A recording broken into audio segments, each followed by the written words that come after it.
And we're back with another movie breakdown. I am KEYSER SOZE. My name's Dean Keaton. And we are D.K.K.S Productions. Why don't you tell them what we're breaking down for them today, Keaton? Today we are going to be breaking down everyone's favorite 1995 film, The Usual Suspects.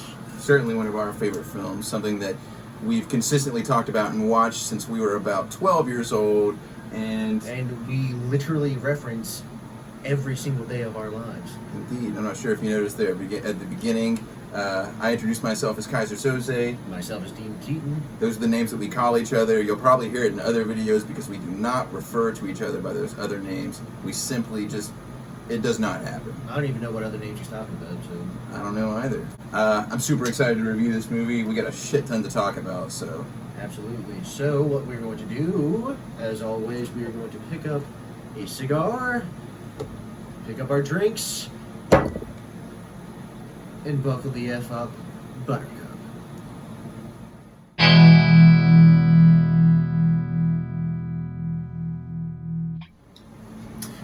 What is up, everybody? I'm sure as you've noticed, we have a new face joining us today. This is Jordyn Tracy. Tell us a little bit about yourself, please. My name is Jordyn Tracy. I am originally from Baltimore, Maryland. Go Ravens. Panthers suck. And They will this next season. I can't even argue that one. Went to college with these guys. It was my first time ever seeing The Usual Suspects, which for the past few days I've been calling it The Unusual Suspects. We're so disappointed in her. We've only been talking about this movie around here for 6 years or so. But we're excited to have a newcomer's perspective. Also, Jordan's mother, Linda. Linda, she made us these dope shirts. These juicy teas. Very juicy. At Juicy Teas, Instagram, Facebook. Yep. Also, I threw a link in the Goonies thing. Go back and check that out if you want to do it. We'll throw another link in this one because, you know, Juicy Teas can represent, you know what I'm saying? So, what we are sipping on today, something I've been wanting to get my... This bottle is dripping like crazy. It's hot as all hell out here right now. So when I smacked the... I felt like I got spat on. So, I've been wanting to try this for a long time. Terramana Tequila. This is the Rock's Tequila. We're all huge rock fans as... I'm not sure about you. Are you huge? I had the alarm clock. Yeah. Okay, there you go. The rock alarm I actually clock. had that too. That's You told me to get it. Oh, nice. You're welcome. I've been wanting to try this for a long time. It's fairly new, so we're going to break into this in 1 second. But why don't you go ahead and tell us what we're puffing on, Keen? Today we are going to be puffing on some Insidious cigarellos. I believe I've smoked this once before, and I believe that we enjoyed it. So I'm really looking forward to trying it again, and hopefully it will pair nicely with this beautiful bottle of Terramana Tequila. Yep. I'm excited to see how it blends. Now let's go ahead and get that. You know how hard it was for me not to drink this, and I bought it like 4 hours ago. Ooh, oh, it's steaming. It's Friday, y'all. It is, and I have to work tomorrow. All right, so we're gonna take a little shotskis here, just to get a first impression. Ooh. I'm not even a fan of tequila, but I am really looking forward to trying this. I'm very high hopes. I'm the salt tequila lime Yeah. wedge. Which we have none of. That's fine. I can do this. I love We'll tequila. see. It's my favorite drink. Tequila. And then followed shortly by water and sweet tea. All right, so let's take a whiff and let's give our first impressions. Smell there. Yeah, me too. Ooh. Okay. It smells like tequila. I feel Ooh. my whole body kind of just twitched when I smelled that. Yeah. Well, I say that, I'm glad I got something to mix this with. I got some, juice when someone was sitting on it. So, to The Usual Suspects. The usual.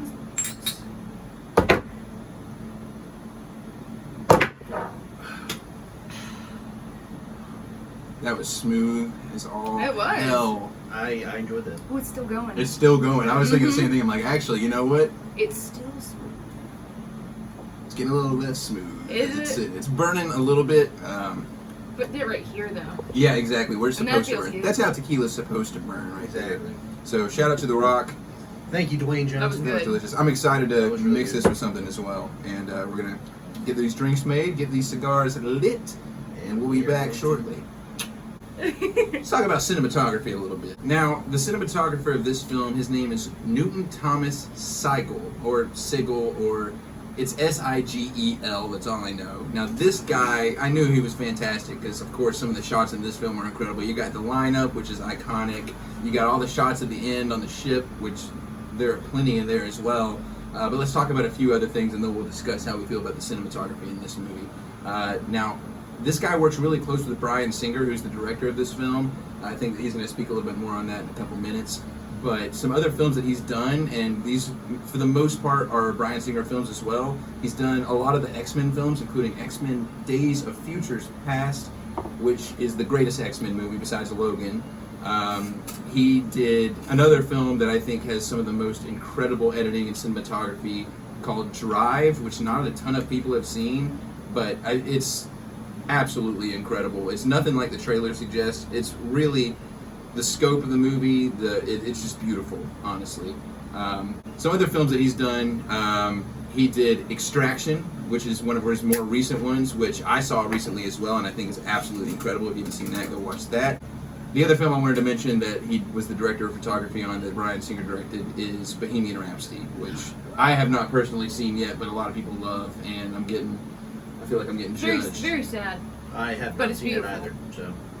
We're definitely on the to-do list, and I know it got critical acclaim, so yeah, he's the man. What do you guys think about the cinematography in The Usual Suspects? I like, I don't know, I always like looking for, like, hidden messages in cinematography and how they chose to focus specifically on the ropes of the boat. I was thinking and about I was that like, too, yeah. what, because, I never seen it, I was like, what is that? I was like, well, there's got to be something in there. There has to be something in there. And then when it's revisited in the end, there was nothing in there. Right. Because exactly. But when you see it for the second time, you're like, oh, that's where Verbal's high. Just another thing real quick. We're going to talk about spoilers Right. and this. Like, Right. this is a heavy And fucking... this is not a movie that you should be okay with having spoiled for you. So if you haven't Right. seen it, stop watching. But it is a film with a twist that when you go back and watch it another time, you notice shots like that, Yeah. and you kind of think about it more. Also, kind of going on about the rope thing at the beginning, it's kind of like twist and curved, Yeah, and it's kind of like a representation of what the story's gonna be. Yeah. Because it takes so many turns. It's And it shows you that before you even know. exactly. Oh, yeah. wow. So good. I think probably my favorite shot in the whole movie is at the very beginning, going over the water, and you see the lights reflecting from the bay, and the music that's playing along with it. The opening song it's chilling and beautiful, and just something It's very- peaceful about the water. But you're just like, what am I about to get into? It's super good. The music at the beginning gives you a very noirish type of feeling, and especially when you first see KEYSER SOZE, who's the villain in this. He's this ominous villain that was referenced throughout the film. First time you see him, he's dressed in like a trench coat with a top hat looking, sort of, not a top hat, but sort of like a fedora looking deal, but not in the cheesy neck beard sort of way. It actually looks good. Yeah, exactly. We don't condone fedora wearing in 2020, but it does look cool and it gives off a certain vibe with that. Yeah. Because that character is such a myth. He's like an almost. enigma himself. Yeah. So it would make sense that he would have just that, like, mysterious persona. Exactly. Yeah. And a few of the shots that I want to touch on that kind of stick out to me are two shots in sort of the same sequence in the film when they decide they're going to whack Kobayashi, and the three gentlemen step into the elevator, two step in with Kobayashi, but then the lights go out, you hear lights come back on, those two men are dead. Kobayashi looks up and you see a shot of Stephen Baldwin, who plays McManus, kind of looking down, pointing his gun, and then a couple minutes later, he points his gun at him again. He's like, stands right beside him and points it. I think there's just something about the framing of those shots that really stands out. It's looking up through like the ceiling and Stephen Baldwin looking down, and that's like that's just a power move. You know, it's like I am, for like the first time since we've known you, I am above you. You know, I've caught you unsuspecting, and that's why I think that's why it holds so much weight and why we remember it so well. But the thing is that they thought they were a step ahead, though, when actually they weren't at all. So it was just false. Exactly. He was like 12 steps ahead the entire time. Yeah. Kobayashi was. I also want to mention anytime we see them as a group, not only in the lineup but also in the scene on the beach after Fincher's been killed, when they're in the room when they first meet Kobayashi, in scenes like that, I feel like there's some master shots that are done really well. Yeah, and it's not anything like too grandiose. Right. It's it's pretty basic, angles and setups, but I don't know, just like the way it's done with the setting, the lighting, and how it provokes that feeling of like kind of uneasiness and unknowing. Mm-hmm. I think it's just perfect. Gets it across perfectly. Y'all have any other shots that y'all want to mention in particular? I guess when the detective was realizing for himself, Right. and because at first I didn't understand, but then when the camera just shot to all those different moments, and I was like, wait, he talked about that. Wait, he talked about that, and I kind of was with the detective in each of those moments. When he realized it, I realized it, and I love the way they just made that so jumbled, because that's what happens when you actually start picking up on things. Your mind goes from picture to picture to quote to quote. And there, because you mentioned that you're kind of figuring it out as he's figuring it out, and I think it gets that across really well. Yeah, especially like the cut scenes between him looking at the billboard to the sketch artist taking the sketch of what Kaiser Soze looks like to the piece of paper, or to the like the lawyer, the head of the FBI, taking his like, can I use your fax machine? All of that while he's looking at, and he's realizing that I just got fucking played. Yep. And so that, and kind of like it makes you look back to the beginning of the film when you see Kevin Spacey looking at the billboard. He's just kind of like studying it in silence. Yeah. And when you're watching it for the first time, you don't think anything of it. Right. You just think this guy's waiting, for the cops to talk to him. But he's studying. He's coming up with his story, and it's just Exactly. It seems useless. No shots in this film are useless, though. Absolutely. It's everything comes to fruition. The way- It all comes full circle. I think the way it ends, where it goes back to Kevin Spacey saying, and just like that, goes black. Yeah. She's gone. Oh, it's Dun. incredible. Yeah. And We'll raise a toast to you, Newton Michael Segal, whatever your name is. Did a fantastic job, and you have since. Cheers. cheers, bud.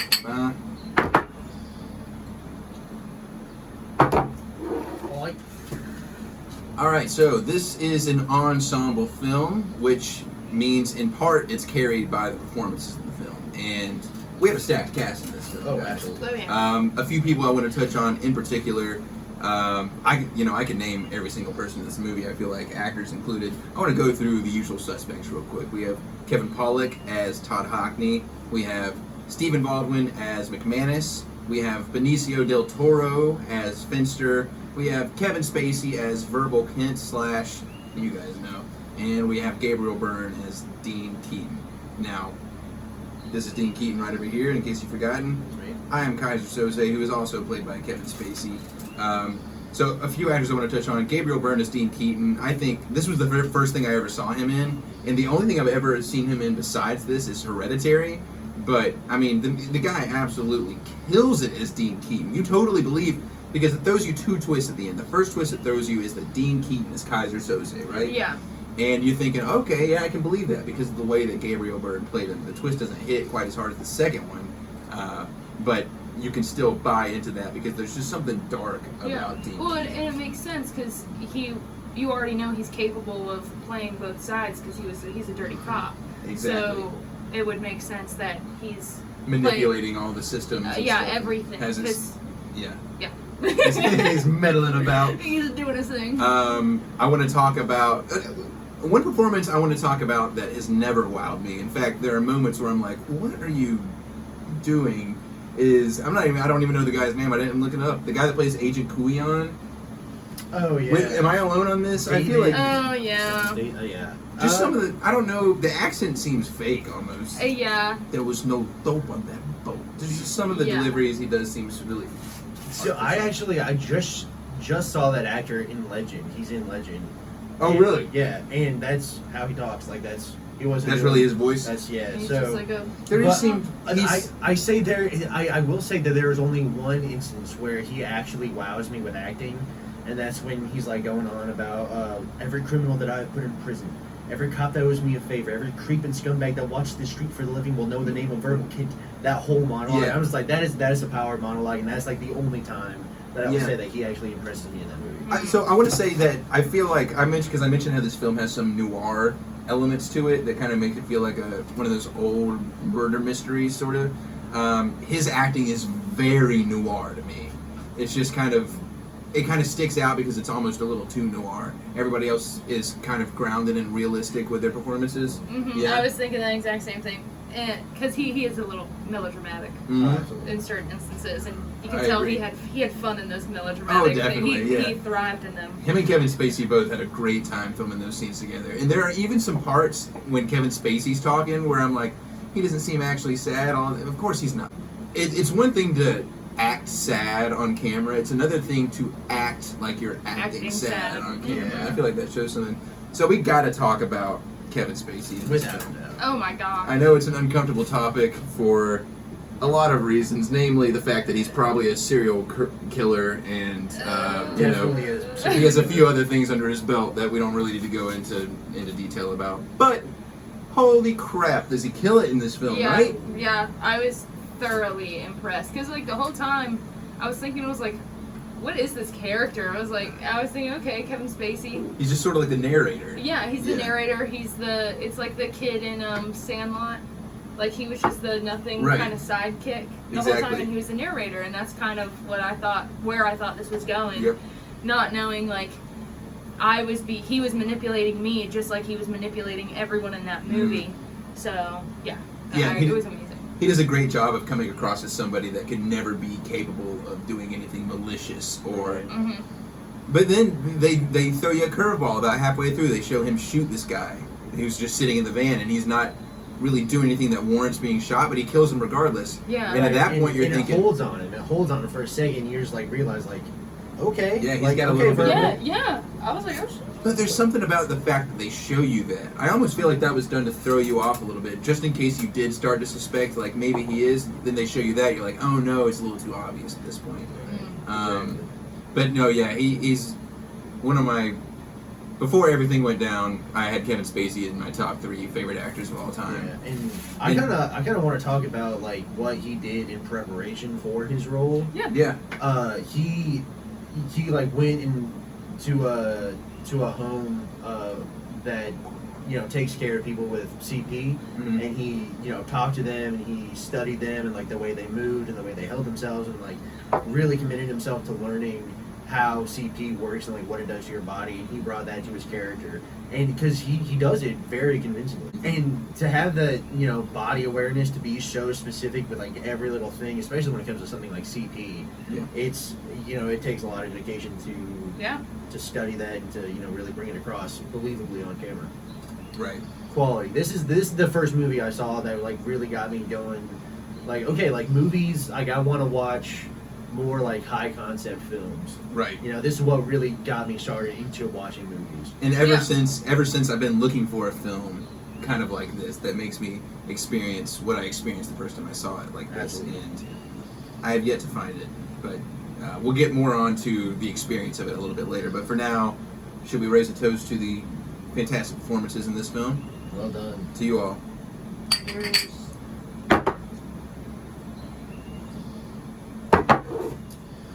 All right, everyone, we're gonna delve a little bit into the world of directing.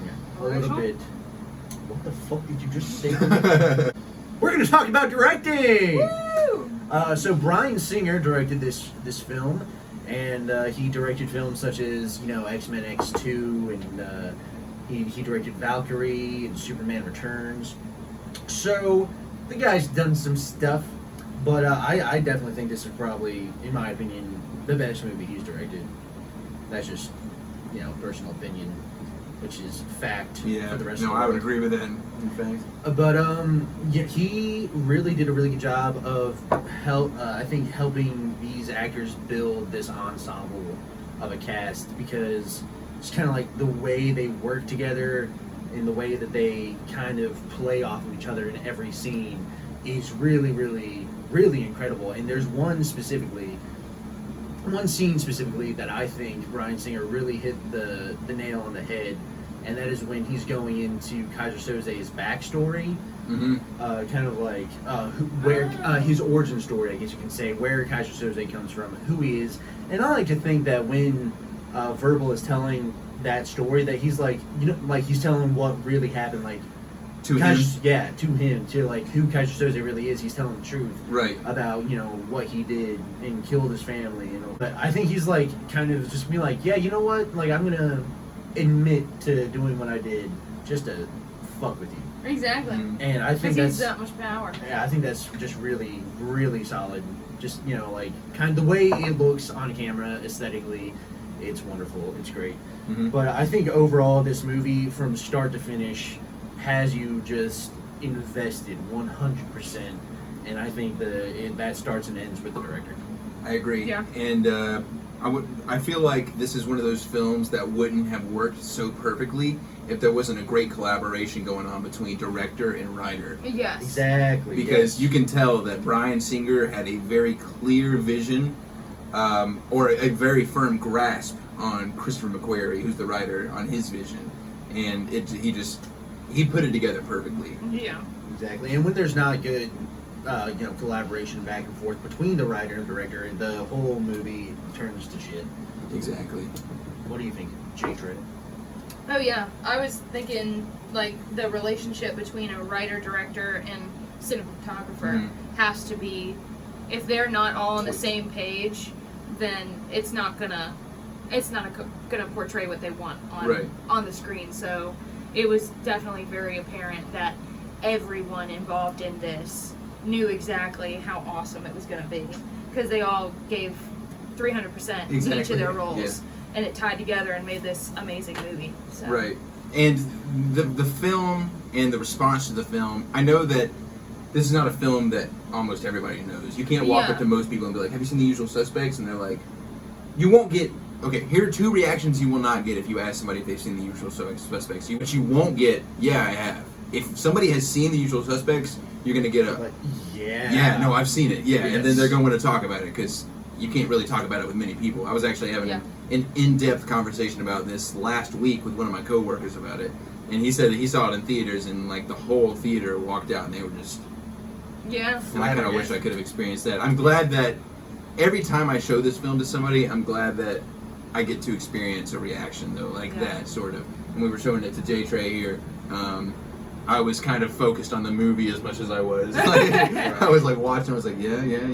You feeling this shit? Yeah. Seeing their reaction when that twist comes, when, you know, he starts walking straight, and when you first realize, you're like, oh my fucking god. Yep, exactly. I remember because when I first watched it, I don't even remember why I rented it. I think I rented it from Blockbuster because it was on the IMDb's top 250 list, and I wanted to see it because when I was younger, my biggest goal was to watch all of those movies. But I rented that and I watched it. I remember near the end, there was a point where I was just stuck. Very few films do that to me. So. Right, where you just... Yeah, we're talking about directing here, but we're kind of, I just can't help but think about the like movie I as a said, whole. you know, it starts and ends with the director. You know? Exactly, and I think that shows something about a film where no matter what aspect of the film you're talking about, because we've kind of gotten sidetracked with every single thing. Right. No matter We're what just, aspect. We're just talking about why we fucking love this movie, so bear the fuck with us, please! Yeah, be patient! Okay. But you like the movie because the director did such a good job. Yeah. So Exactly. that's why it's so easy to break off, because he was involved in everything that you're talking about, that we have been talking about. Exactly. So it's all going to be about him in the end anyway. Exactly, yeah. So when everything works that cohesive, it's just hard. Works that cohesive? When everything works as cohesively... Is that correct? Yes. With cohesiveness? Something is cohesive. Something cohesive is happening. All right? It's coming together, okay? It all sticks. Everything came together. It's doing this. We love this movie, is what I'm saying. But let's give a toast to Bryan Singer, shall we? I have nothing left in my glass. When you see me next, I shall have something in my glass. Yeah, continuity. Yeah. Director. To directing. I don't want to give a toast to Bryan Singer. Oh, yes, okay. Bryan Singer, you're the man. I love you. editing. Editorial. Let me chat at you all for just 1 second about the editing in this film, because I got a lot to say.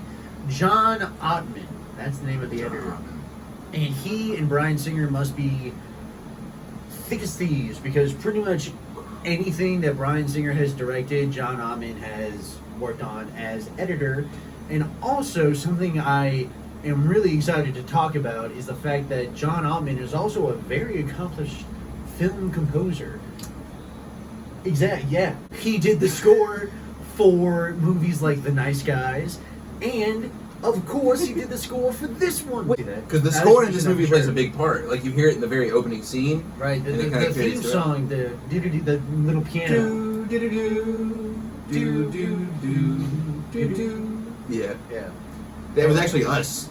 Yeah, recording of us. They just recorded that just now, and then time traveled all the way back to 1994, laid it over top, and that's why it's over. They got inside our dad's nutsacks. Anyway, so there are a couple instances of split scenes throughout the movie, but most namely, I think, throughout the ending when Kuyan is learning who KEYSER SOZE really is, and the shots of him in the police station to him walking outside to them in the hospital, and also just like the whole thing with the NY's finest taxi service, Newton's finest taxi service. Just like, yes, it was written in this order, but the editing and how clean it is, and how cleanly it comes across. So even though you're jumping between different times and different, different times and different places, you can follow it, very, very easily. And that's, just a trademark of a really, really, really fucking talented director. John Ottman, you killed it with the editing. You seriously killed it with the score. Seriously. You seriously just gained, like a new fan, and your stock just went up like 50% in my book. So yeah, and like we always say, a film that's well edited is a film that you don't think about the editing on. That you're not thinking, oh, this is well edited. Because if you're thinking about the editing, usually you're noticing things that are kind of out of place. I don't think I noticed a single thing in this film that was out of place. I don't even notice any continuity errors, to be honest with you. And I know we've already touched on it a little bit. That ending little montage where Detective Kuyan is piecing everything together, and you're hearing Kevin Spacey's not monologue, but like his voiceover throughout the sequence, and you're seeing the newspaper articles, and you're seeing Kuyan kind of like looking throughout the articles, and the music that's laid over all over everything, top, which is also you can't even hear the cup. You can't hear the cup break, and you just hear the crescendo, the downbeat. Oh yeah. And that was the editor who wrote the music to it. It's phenomenal. It's such a good movie. It is, and like I don't think he won an Oscar for this or anything, but this, listen, since you didn't get the recognition you deserved back then, sir, we're going to give you that recognition right now. I know this is just as prestigious as the Oscars, and just as many people are watching, so props to you, my friend. John Ottman, you fucking killed it, bro. Yeah. What do you think, J-Train? Yeah, I definitely think it's definitely an advantage to have your editor be in charge or create the score, because he knows the weight that the music he creates for it, like what weight it does have on the film, and he can manipulate it and edit it to where it really hits you the way he wants it to hit you. Exactly. And I think myself included, but I think a lot of people really underplay the role that an editor plays in a film. Oh yeah, it's you, and especially because we've been in films, like we can tell and know like the difference between a film that's well edited and a film that is not well edited. Editing is everything. We've all been in poorly edited films and videos such as these. Only these, because we suck at editing. John Ottman, come edit for us, please. Yeah, we only have iMovie, so I hope you can use that. And it's incredibly like difficult to well edit something. Yeah, it like, really you're is. like, you cut things here, you add things here. No.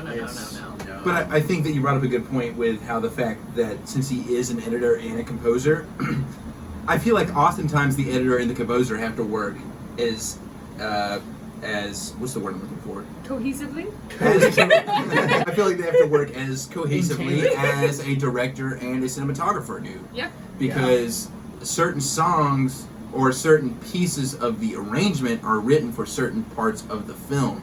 Right. When you're editing the film, I feel like that is a lot easier to fit a score that you've written to a certain action or whatever is happening in the scene or the sequence itself.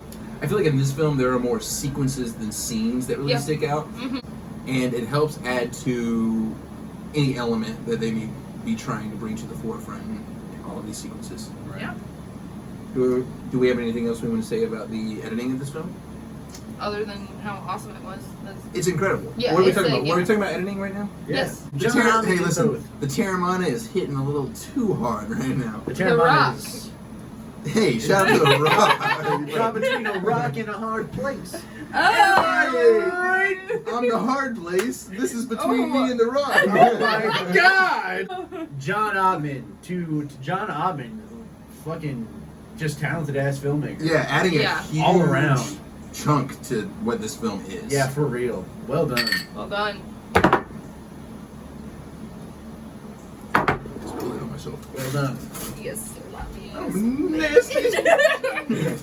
All right, so real quick, we're gonna get into the writer of this film. I know that she was in the opening sequence to this video, so I want to give a real shout out to Miss Woola right here. Look at the camera. This is my roommate Briar's dog. She's a Chiweenie. Her name is Woola. She's beautiful. She's sweet. She's the love of my life. She's also a lot cooler than Briar. She actually watches these videos. She loves being outside sometimes. And I guess she likes J-Tray, which is a nice change of pace because she usually hates any girls. So, I guess you're a man now. Shout out Christopher McQuire. Alright, so let's talk about writing. Writing, Christopher McQuire. Thoughts? I think it's pronounced Christopher McQuarrie. That's what I said. You shut the fuck up. Christopher McQuire! Alright, so let's talk about Christopher McQuarrie a little bit. So there's a lot to be said about the writing of The Usual Suspects. Oh, yes. Real quick, let's just touch on a few other things that he's done. Okay. You said he did Valkyrie, Yep, also directed by Bryan Singer. right? And then he probably did. Snapping me, you bitch! Are you ready? Yeah. Oh! Bitch. I've called J-Tray a bitch probably about 5 or 6 times throughout the course of knowing her because every time I regret it. And I called him a bitch about 40 goddamn times a day because I am a bitch. he's a bitch. J-Tray, she's a itch biatch. Alright, we're going to talk about Christopher McQuarrie a little bit more. So, he's not only a writer, but he's a director as well, as we've learned by looking through his IMDb. IMDb. And he has directed a lot of films that we love. You said talk about what he's written and directed for his key. Okay, so besides writing The Usual Suspects, he has also written and directed another one of our favorite movies, Mission Impossible 6: Fallout. Yep. Which is an all-around powerhouse film, and he also he wrote and directed Rogue Nation as well. But he's directed 2 of the best Mission Impossible movies, and he wrote Rogue Nation, which is my second favorite. I would say it's my second favorite Mission Impossible movie. They just get better and better. Like there's no way I was about to say that 5 can beat 4, but it did. And there's no way that 6 can beat 5, but it did. There's no way that 7's going to beat 6, but it will. Exactly. There's no way that 8's going to beat 7, but it's exactly. going to. We have a 2-parter, guys. Listen, if you were this is going to be kind of a side note. If you're a Mission Impossible fan and you've only watched the first 2 or the first 3, you're missing out. I promise you. 4 through 6, that is the money. That's the jackpot. Jordyn, have you seen the Mission Impossible movies? Judging by her face, I'm going to say she's a big fan. I saw one of them. Mission Impossible 2, without a doubt the best one. No, I think it was a Fallout. Which one? What happened in it? I just know he was chained up like this, and he Rogue got Nation. out Rogue of it. Nation. Rogue Nation, yeah. Yeah, so Rogue. That's So you've seen the one that was written and directed by the writer of The Usual Suspects. Yes, I have. And it's incredible, right? Yes. It is incredible. Shout out to Tom Cruise. I will never discredit his acting. And- Scientology. Yeah. He's a bit of a cuckoo. No bird. one's gonna bout it. That wasn't even. But he does do all of his own stunts. Well, And he's like very 60 well. years old. Yeah, like I just saw a clip of him hanging off the side of a plane as it was taking off. That was in Rogue Nation. Yeah, because yeah. So yeah, like no props. But anyway. Anyway, back to Christian McQuarrie. McQuarrie. This guy is insanely talented. Insane. We need to talk about the writing of this movie Yeah. because that is what ultimately That is the money. makes Yeah, it what it it's- is. It's the foundation. Right. That's what everything stems from. Exactly. So you could not have had this movie at all without him. Right. So this is a film that you don't realize what you're watching until the very end. Yeah. This is a film that you think you know what you're watching the whole time, but you don't. Mm-hmm. And, you know, that's sort of vague as it is, but how many films can you really say that about? Not many. Dude, No, not theatricality and deception. And I'm not saying that this film, like the ending of this film, makes it what it is, because honestly, before I saw the twist of this film for the first time, I still loved it. Yeah. I still thought it was great. I was loving it 10 minutes in. Mm-hmm. I mean, it just grips you like that. In fact, I remember, did I loan you the DVD? You did. I loaned him the DVD back when he first watched it, and he was texting me throughout it. And I remember he was texting me about how much he was loving it. He was saying certain things, misnaming certain characters, but it was the first time viewing it, so I couldn't give him too much grief. for My it. heart was in the right place. His heart was in the right place. I was a little confused, but I got the spirit. And of course, when the ending did hit, it hit him like a ton of bricks being dropped from the top of the Empire State Building on somebody walking below, which, Dude. as it does to everybody. It went through me like shit through a goose. Exactly. Exactly. He actually did shit his pants, too. I did. I think doing it right now.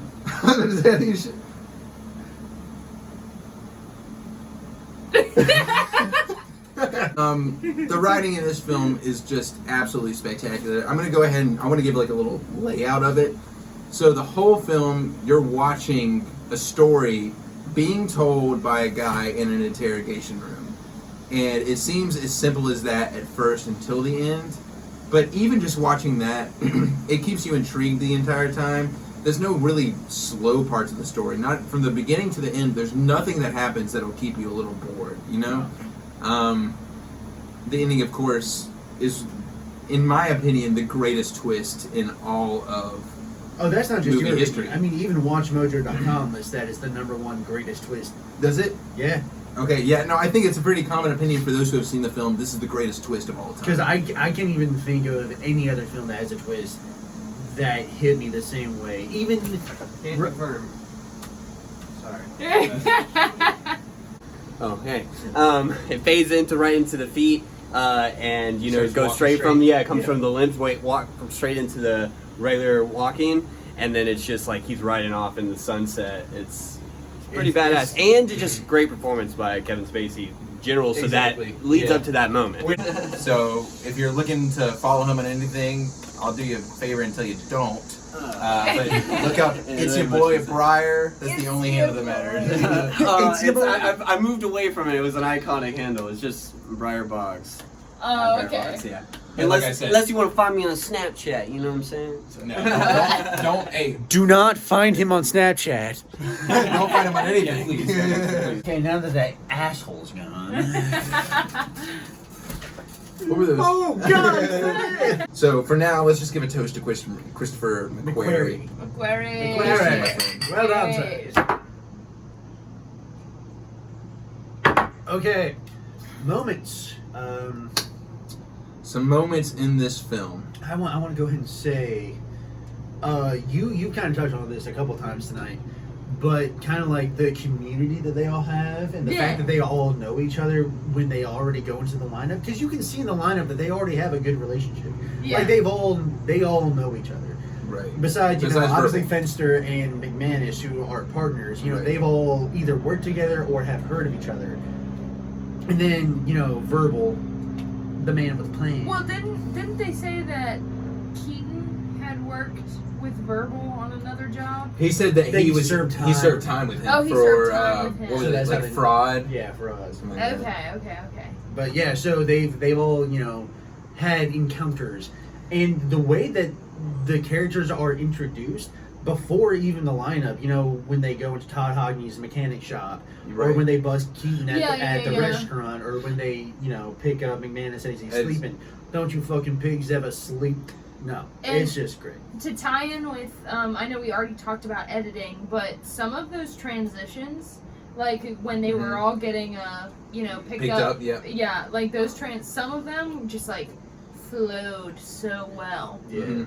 And I agree. yeah, I did enjoy that. I noticed that right away. I kind of want to. "Ooh, transition. I kind of want to go through this movie like moment by moment a little bit. Let's do it. Okay. So it starts off, and the first scene we see, the reason we call each other Kaiser and Keaton. So this scene is very important. So the first time you see Dean Keaton, he's dying. This film is filmed, and I think it says something about the editing again. Going back to that, like I said, everything is connected in this. Yeah. There's something about editing together a film that is not in chronological order like this. Yeah. And when a film starts out with a scene that takes place near the end of the film, Exactly. I think a good way to say that is a movie that starts where it ends and ends where it begins. exactly, Ooh, exactly. Yeah. But it's sort of like a false ending. Yeah. Mhm. Yeah, you kind see of. that. Yeah. But you see the scene where Keaton and Kaiser Soze are having that little conversation. Keaton's sitting there. You just want to act it out real quick? Yeah. Show off our acting skills a little bit since we're Actors. the vloggers. Really Yeah. good. How you feeling, Keaton? I can feel my legs. Kaiser. You ready? What time is it? 12:30.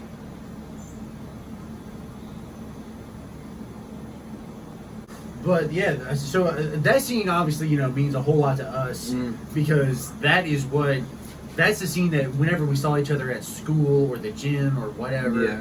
that's how we would always greet each other. And the main thing that I And think you always quoted Kaiser and I always quoted Keaton. exactly. So the main time that I remember is we're playing racquetball, That's when we decided. and that's when we decided to call each other because I asked him, I was like, "How you feeling, Keaton?" He goes, "I can't feel my legs, Kaiser."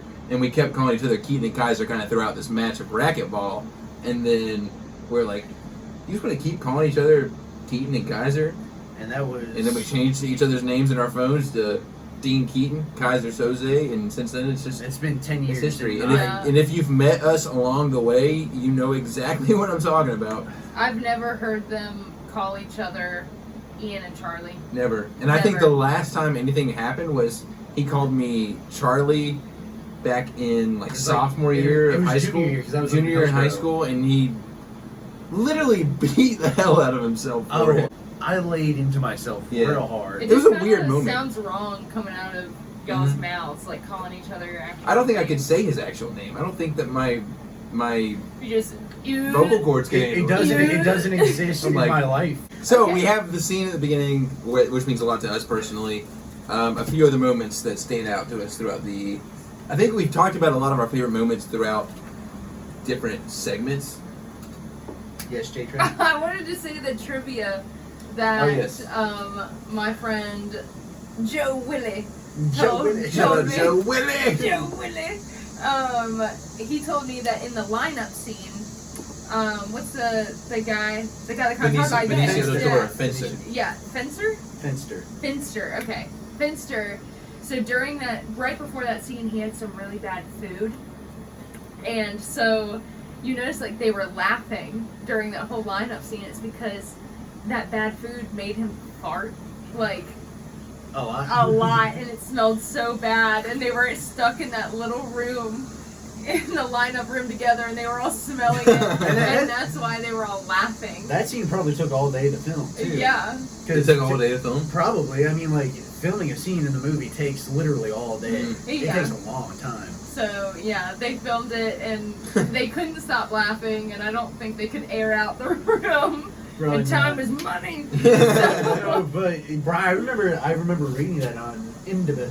And Brian Singer was getting so mad at them because it was written as a serious scene, Yeah. but they weren't. And honestly, that scene would not work if it was. It wouldn't No, work. and No, it wouldn't work as it well. kind of like, I know it wasn't meant to be funny, but it gave me, as a first-time watcher, like the sense that they all knew each other. Right. Right. Yeah. You Because see they like were this, so familiar with each other, they were laughing, Right. so that it especially when tied into- McManus hits Finster. Yeah, exactly. yeah. Like Yeah. it's like they all know is like what the fuck ever. Like this is just some bullshit. Yeah. Exactly, because they knew because whatever they were charging them with, they didn't do, right?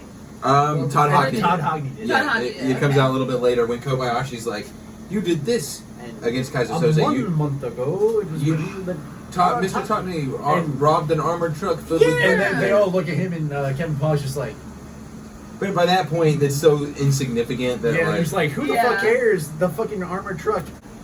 Hi, Tyler. Oh, go get your boy. So, Woola has left us.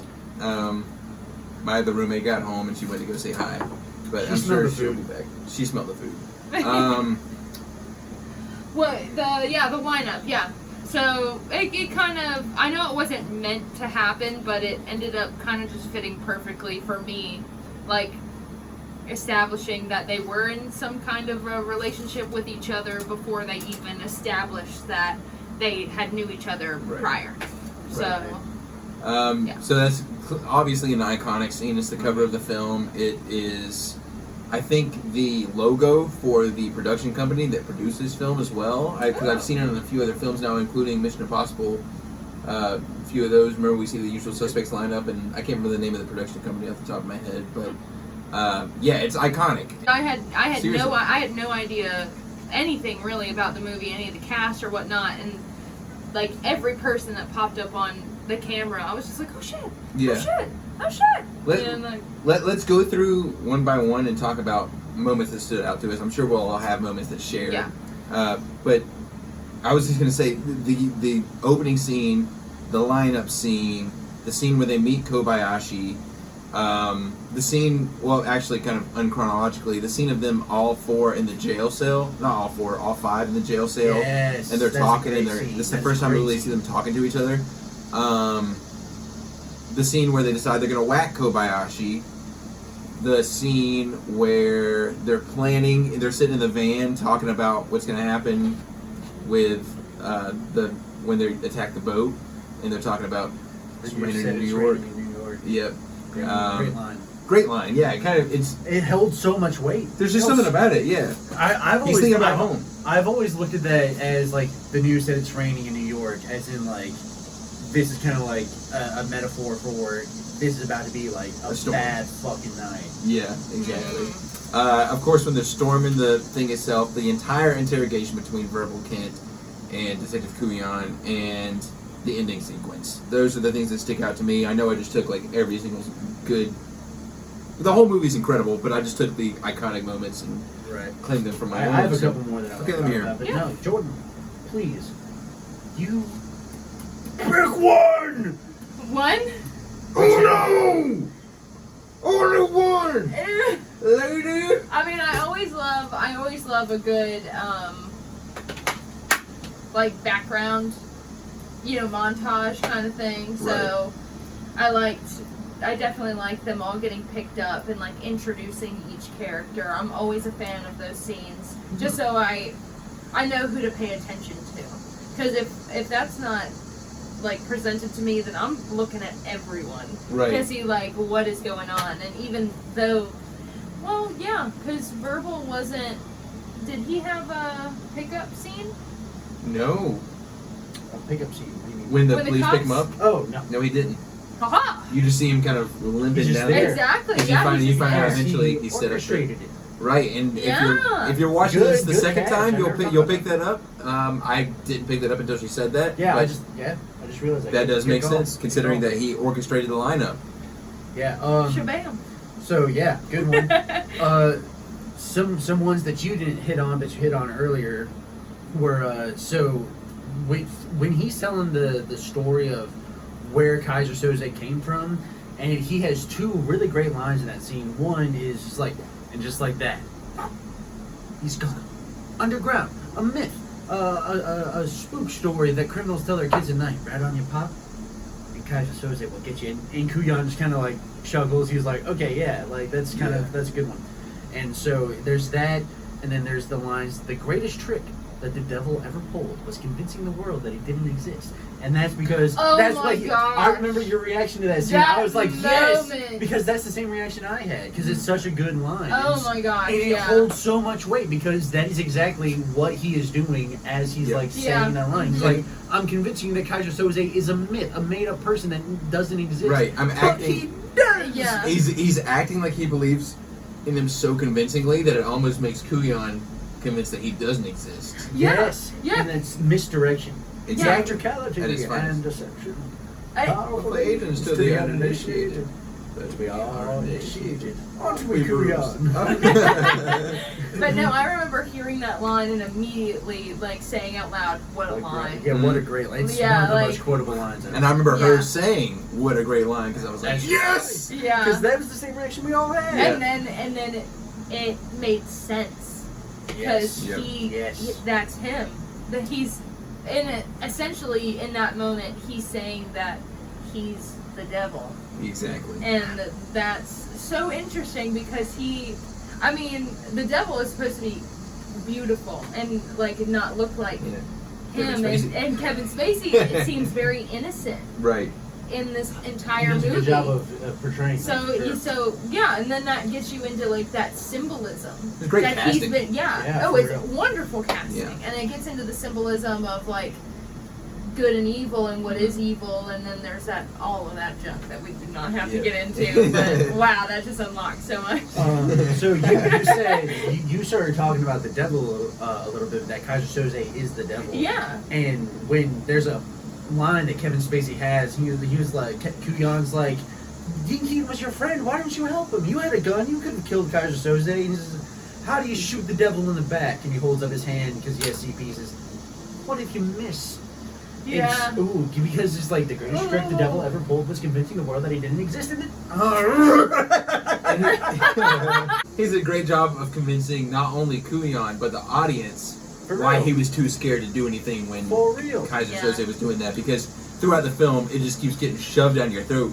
Kaiser Soze is He's a bad as bad motherfucker. as it gets. Yeah, and it definitely it shows his ego For that sure. he has. Mhm. That he knows he is so good Exactly. that he's willing to even call himself the Yeah. devil. Like, And you see he's how so good. you see how into the character he gets too when he's walking away, and at the very end you see his feet straighten up, and then you see his hand. He kind of just like a Yes. He's Like, oh my kind of like, god. like he's like, finally. thank God. He gets in the He's car like, with Kobayashi. Also, the way he holds his cigarette is unlike anyone I've ever seen hold a cigarette before. What is Because most people hold it like that Yeah. or like this, Yeah. but he holds it like that because he like smokes. He goes like and holds it kind of like upright like that. Yep. And he Interesting. climbs into the car with Kobayashi, and that's the last time you see him. Mhm. And What? he just goes back below ground to continue being a myth. Just like You that. think that was an acting choice Probably. to hold it like that? Definitely. I think Because so. I mean, there is a finesse to holding it like that. Mhm. You know, For it's, sure. You know, like. You don't see Yeah. many people hold it like that. That's somebody who knows something. That you Oh don't know. yeah. Oh and yeah, and it just goes into the depth of that character because you don't even know him. Exactly. You don't. You thought you did, but No, you don't. but you have no idea Yeah. who he is. Wow. And I love. Gosh. Like, there's something about the twist of this movie that makes the whole movie even better than it is when you're watching it. When you realize the twist, you start thinking of things. You're like, holy crap, this was this was this was this.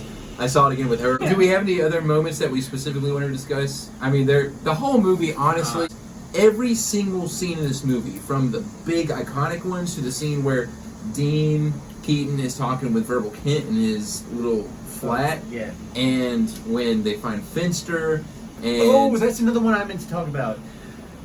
There's a really, really There's a ahead. really great, fantastic example of acting from Stephen Baldwin, Yeah. who is not exactly like an extraordinary actor. 'Cause Right.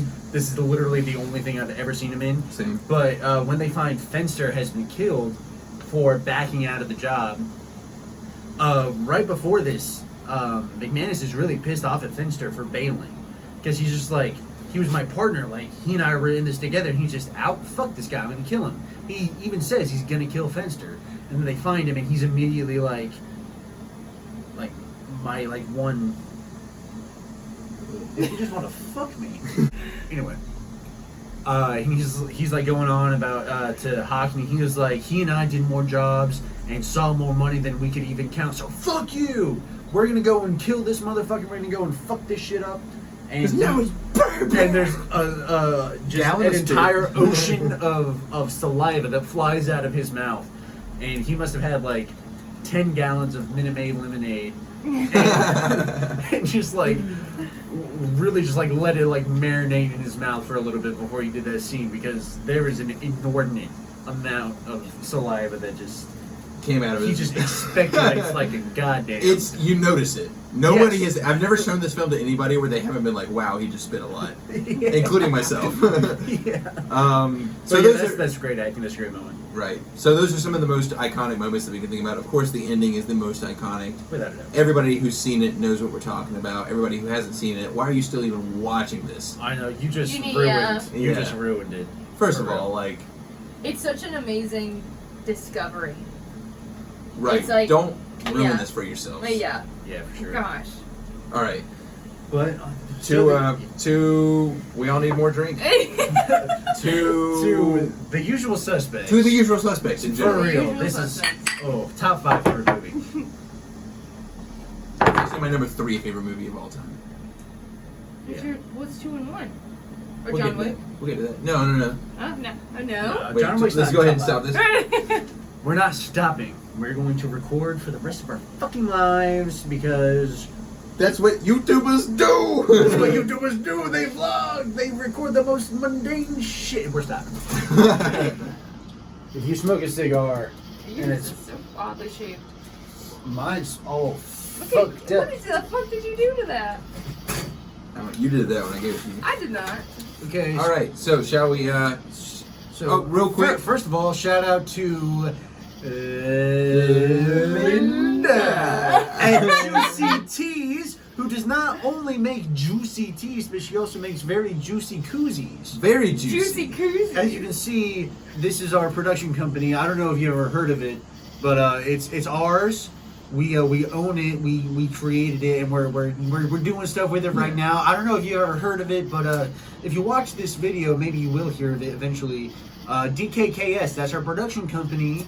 We started it. We own it. We're doing stuff with it right now. And You're enjoying it. D.K.K.S. Our production company that we started. Dicks. And you love. You can't be. You cannot be. D.K.K.S. which looks suspiciously Like dicks. We We feel did like it that on had to have purpose. been acknowledged at No, some I point. remember when we first started. Yeah, we when we talked first about started, this yeah. in like sophomore year of high school. We called it D.K.K.S. Productions, and we came up with the slogan: "You can't beat D.K.K.S." because when it's written out, it looks kind of Right, like dicks. you can't beat dicks. Yeah. It's a masturbation. And I'm sure every single person who has seen D.K.K.S. has thought, Like, dicks? Even when you sent the order to my mom texted me and was like, they fully know it We looks fully like know. dicks, We fully right? know. And so We I had know. to text them, Yeah. and they were like, oh yeah, we know. It's like, Um, it was intentional. So we're going to go ahead and rate the usual suspects for you. Before me and Keaton get into it, I want to hear J. Trey's initial rating. I will give it a 9.2. I'll give it a 9.6. There we Okay, go. hell That's yeah. a solid fucking That's a rating solid right rating. there. Yeah. Yeah. Just because, if I'm looking on like a well-rounded perspective, things that have, comedic elements, sad elements, action, like spectacle, shit like that, 9.6 definitely. It almost got me to a 10. It was this fucking close. What are you fucking doing? Okay. So yeah, 9.6. 9.6, Yeah. solid rating. Good rating. Do you want to go first or you want me to go first? We're just doing it at the same time like we always do. Okay. 1. 3. Okay, 1. Okay. Okay. 3. Oh my god! 3, 2, 1. 10. 10 out of 10. 10. Yep. And Easily. not only just because the movie is so incredible, but just because it literally means so much to me. Exactly. Because it like, literally, I'm not fucking around when I say this. It legit changed my life. It No, legit me changed as my life. well. Me as well. I can't imagine the life that I've lived calling this man by the name that his parents call him. I don't even remember that name anymore. It's not even a thing. How old were you guys when you saw it? I think I saw was that freshman year of high school. Oh yeah, I was 13 or 14, so this was 10 or 11 years ago when I Yeah. first saw it, and then I can definitely see this movie having a really big impact on, like, especially like a young Yeah, boy exactly, at like this age, somebody- but it's so fucking yeah, epic and like a young man, right? Yeah, a young. Well, I was a young man. There was a young boy.